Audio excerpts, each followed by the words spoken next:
존경하는 죽덕 그리고 동덕 여러분, 요즘 지면과 TV 화면이 넘쳐나고 있는 것은 최모 씨와 관련된 국적 논단 이야기와 옳거니 때는 이때다 하고 기회만을 이용하여 정쟁을 일삼는 조선시대의 당파 싸움과 같은 정치인들이 행세일 것입니다. 국민을 두려워하지 않고 포용이 무엇인지, 헌신이 무엇인지, 책임있는 자세가 무엇인지를 모르는 무지한 그들 때문에 우리의 경제, 문화, 사회, 교육, 외교 등은 그야말로 총체적 위기에 처해 있습니다. 때문에 나라가 편안치 못할 뿐만 아니라 성난 민심은 더 이상 나의, 우리의 대한민국의 대통령이 아니라면서 퇴진을 외치면서 광화문 앞 광장을 발질 틈 없이 가득 메우고 있습니다. 어제는 서울에서는 50만 민중이, 전국에서는 100만의 민중들이 한마디로 삼류 정치의 인류 시민의식을 보여준 질서 있는 촛불 집회였습니다. 그래서 더 무섭고 두려운 것이 아니겠습니까? 왜냐하면 민심은 천심이기 때문입니다.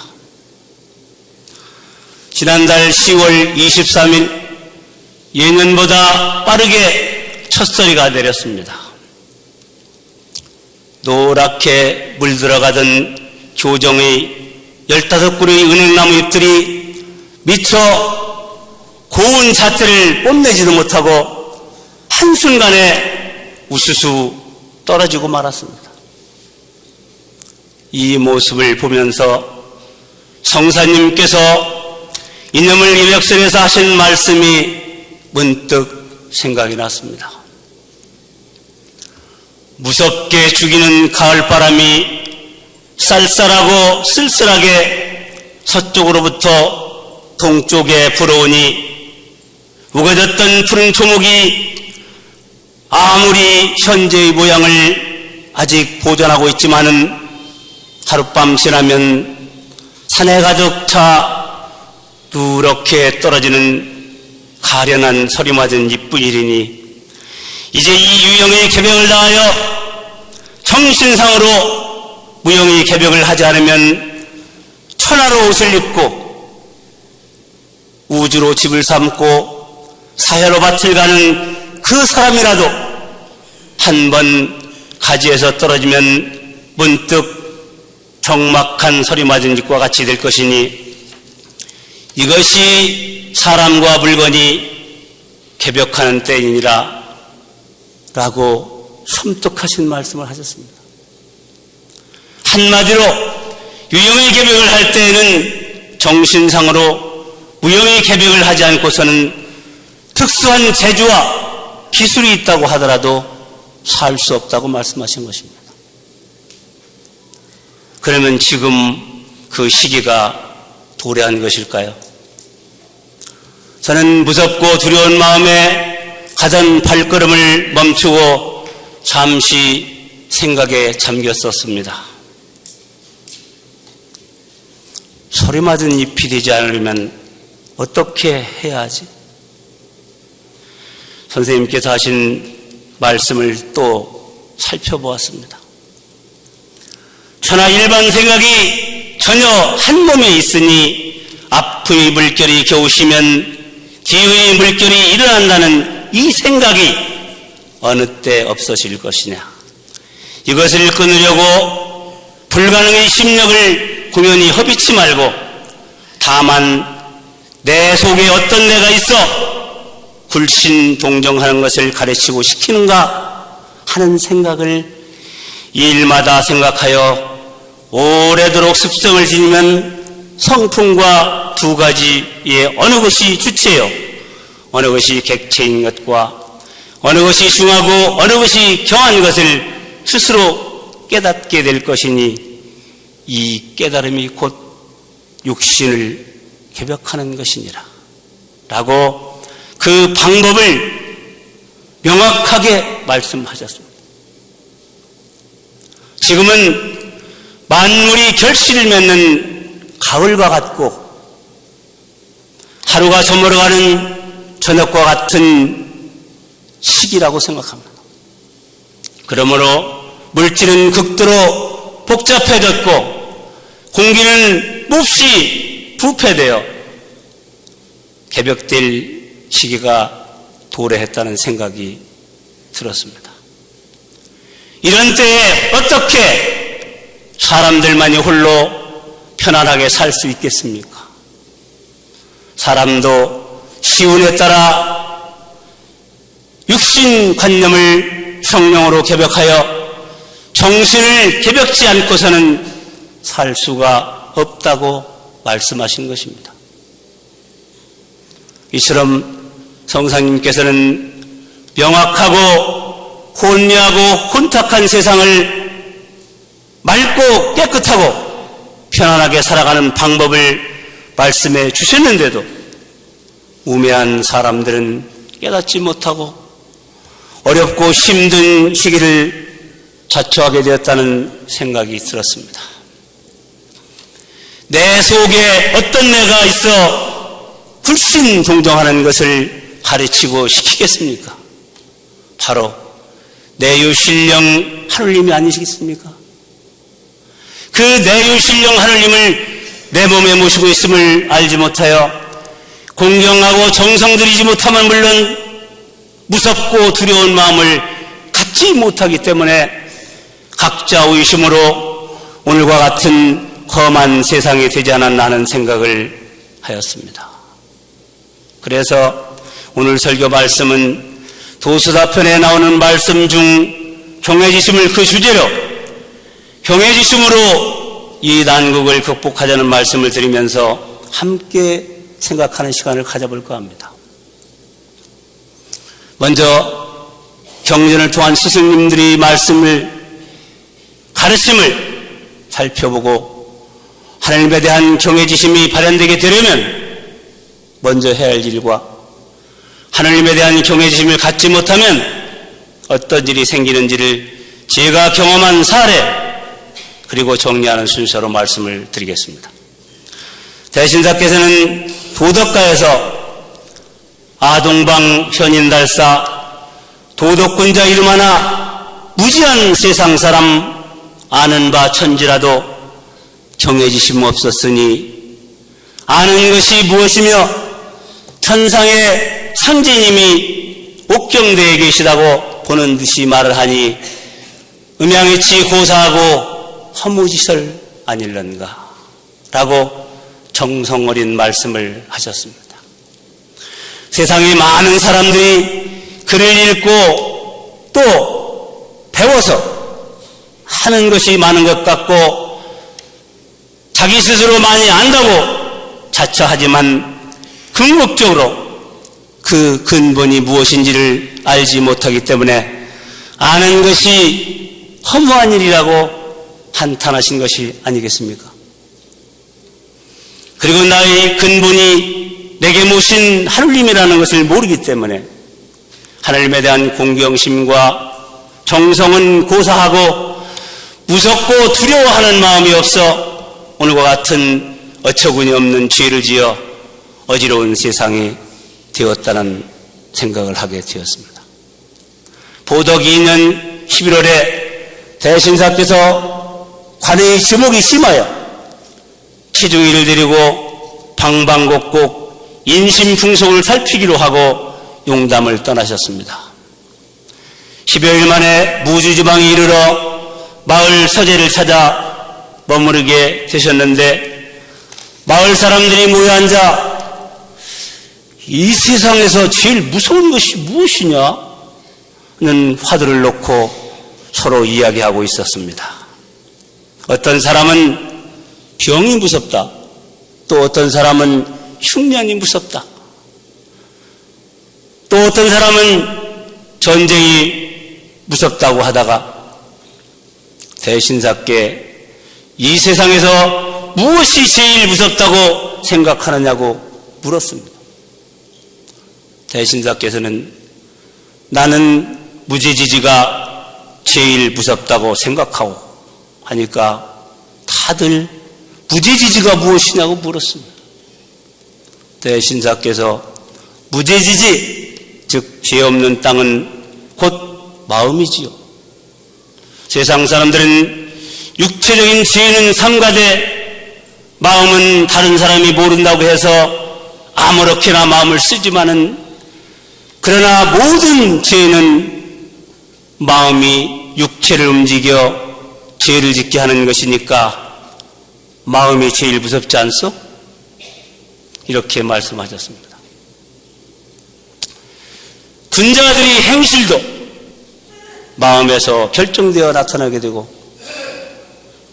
소인배의 행동도 마음에서 결정되어 대인 전물로 나타나게 되는 것입니다.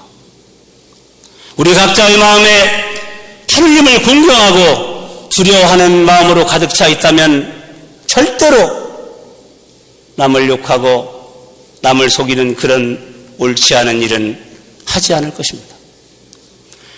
하느님을 공경하고 두려워하는 마음을 갖게 되면 자연히 하느님을 모시고 있는 다른 사람도 공경하게 될 것이고, 또 다른 사람들과도 더불어 함께 살아가는 인화적인 삶의 방법을 알게 될 것이므로 오늘과 같은 험악한 세상은 되지 않았을 것입니다.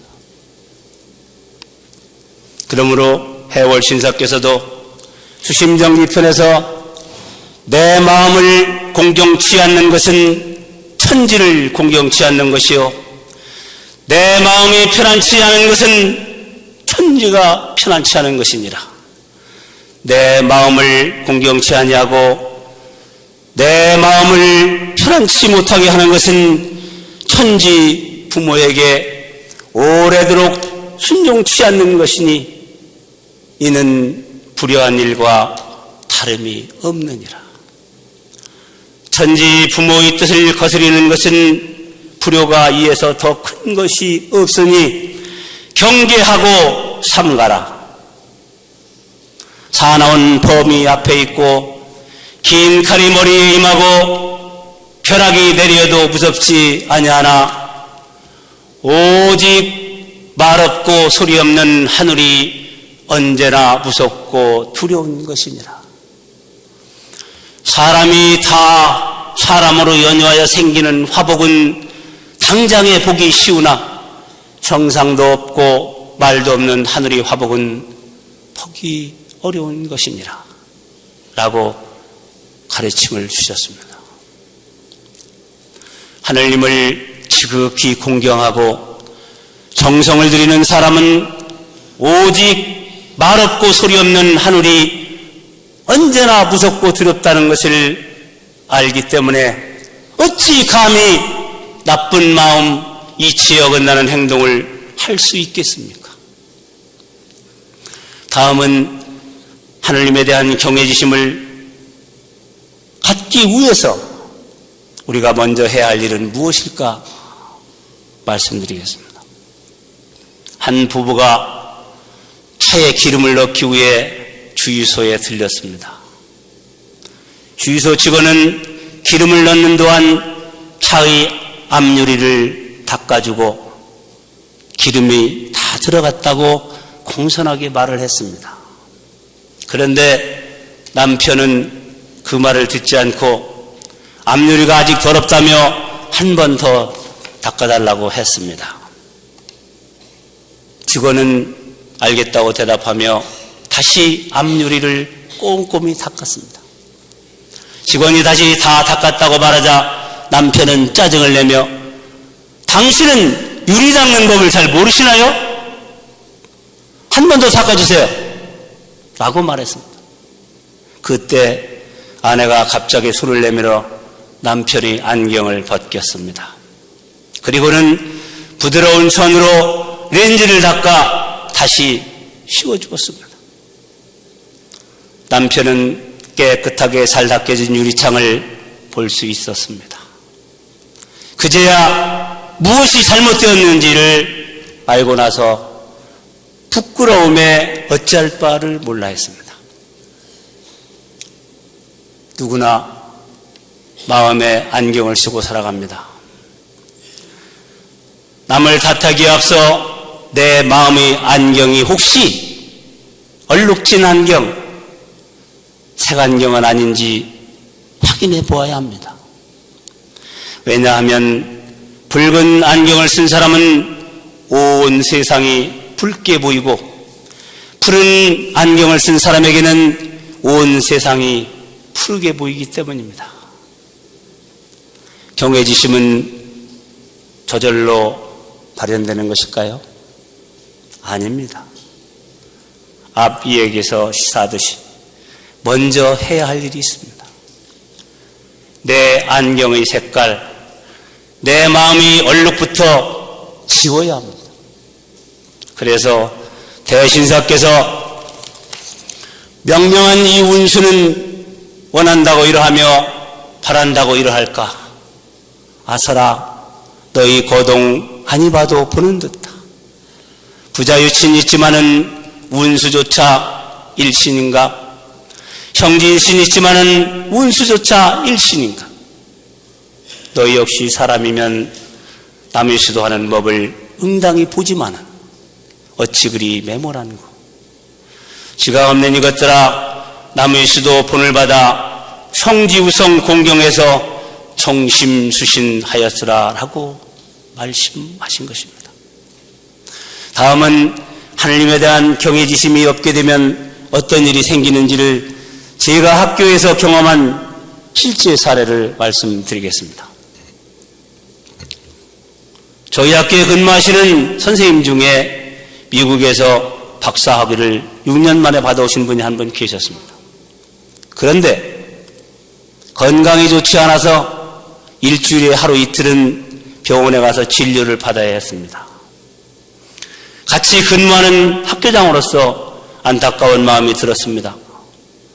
그래서 주말이면 식사도 같이 하면서 신앙 안내 책자, 수련과정 안내 자료, 생활수련 자료, 그리고 염주, 경전 등을 주면서 선생님의 생명을 주신 하느님께 정성을 들이면 좋은 결과가 있을 거라고 안내를 했습니다.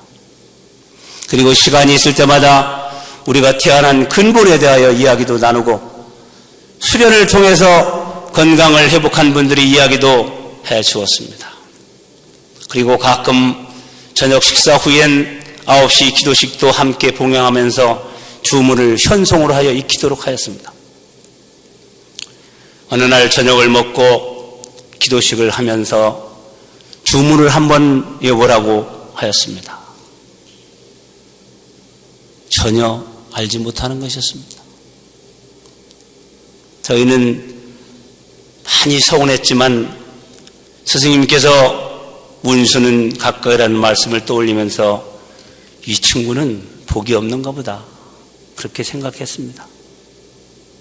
그런데 여름방학이 다가올 즈음 방학 중에 저희하고 수도원에 같이 가고 싶다고 말을 하는 것이 아니겠습니까? 저희는 수도원에 간다고 건강이 다 좋아지는 것은 아니고 자기 정성에 있다고 쉽게 생각하면 안 된다고 이야기를 해주었습니다. 혹 수련을 했는데 건강이 좋아지지 않았다면 누구를 원망하겠습니까? 그래서 천독에 누가 되지 않게 다짐을 받았던 것입니다. 한편 저희 부부는 그동안 들인 정성이 통했나 싶어 내심 흐뭇해서 방학이 되자마자 수도원에 갈 거니까 같이 가자고 말했습니다. 그런데 고향에 다녀와야 하기 때문에 수도원에 갈 수가 없다는 것입니다. 한 입 가지고 두말하는 것이 그가 안타까웠지만 하는 수 없이 저희들만 수도원에 다녀왔습니다.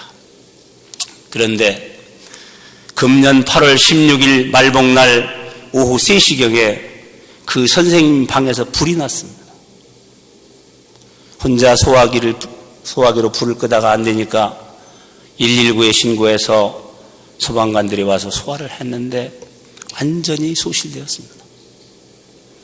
방에는 값비싼 카메라며 원서들이 많이 있었는데 한 점도 건지지 못하고 까만 수치로 변해버렸습니다. 교원사택 6동 중에 102호와 202호를 사용했는데 그 두 곳만 화재로 피해를 입고 다른 곳은 검은 연기로 그을렸을 뿐 별다른 피해가 없었습니다. 저는 갑작스런 화재 사건을 접하면서 이 친구에게 왜 이런 시련을 주시는 것일까? 근본을 알지 못하고 하나님과의 약속을 어겼기 때문일까? 아니면 생각이나 생활 방식이 잘못되었으니 바꾸라고 경고하는 것일까? 저에게는 스승님께서 말없고 소리 없는 하늘이 언제나 무섭고 더럽다고 하신 말씀을 직접 눈으로 확인시켜주는 것 같았습니다. 9월 23일에 조사 결과가 나왔는데 화재 원인 미상으로 나왔습니다. 그렇게 되면 학교 시설 안전 공제보험에 들었기 때문에 건물과 내부 시설 그리고 외부 도색과 청소 비용까지 100% 보상을 받을 수 있지만 선생님 개인 물품은 한 점도 보상을 받지 못하게 됩니다. 저는 이런 일을 겪으면서 말없고 소리 없는 하늘이 언제나 무섭고 두렵다고 하신 스승님의 가르침을 다시 한번 생각해 보고 헤아려보는 계기가 되었습니다. 그리고 불이 나기 전날 집사람이 혼잣말로 감사합니다. 감사합니다. 하늘님 감사합니다. 라고 혼자 독백처럼 중얼거리던 그 의미가 무엇인지를 어렴풋이 알 수 있을 것 같았습니다. 아, 그랬구나. 만약 화재로 사람이 화상을 입었거나 원룸 6동이 완전 전소되었다면 어떻게 되었을까요? 학교장으로서 그 책임을 면하기는 어려웠을 것입니다. 그리고 201호실에는 호주로 이민 가기 위해서 쓸 물건들을 3년 동안 틈틈이 사서 보관하고 있었는데 그것이 모두 다 잿더미가 되었다면 아마 큰 손해를 입었을 것입니다. 하지만 하느님이 특별하신 감흥으로 무사할 수 있었습니다. 존경하는 식덕 그리고 통덕 여러분, 앞에서 말씀드린 하느님에 대한 경외지심은 저절로 발현되는 것이 아니라고 생각합니다. 하느님에 대한 경외지심을 갖고 생활 속에서 실천하려면 먼저 내 안개의 색깔, 내 마음의 얼룩부터 수련을 통해서 지우는 것이 먼저 되어야 할 것입니다. 그리고 밝은 대낮에 학교 교원 세탁의 화재 사건은 근본을 잊지 말아야 하고 하느님과의 약속을 잘 지켜야 한다는 것입니다. 그리고 저는 이 일을 통해서 말없고 소리 없는 하늘이 언제나 무섭고 두렵다고 하신 스승님의 가르침을 다시 한번 생각해 보게 되었고, 하느님과의 약속을 할 때는 신중히 해야 하며 약속을 했다면 추호도 어김없이 지켜야 한다는 것을 일깨우는 계기가 되었습니다.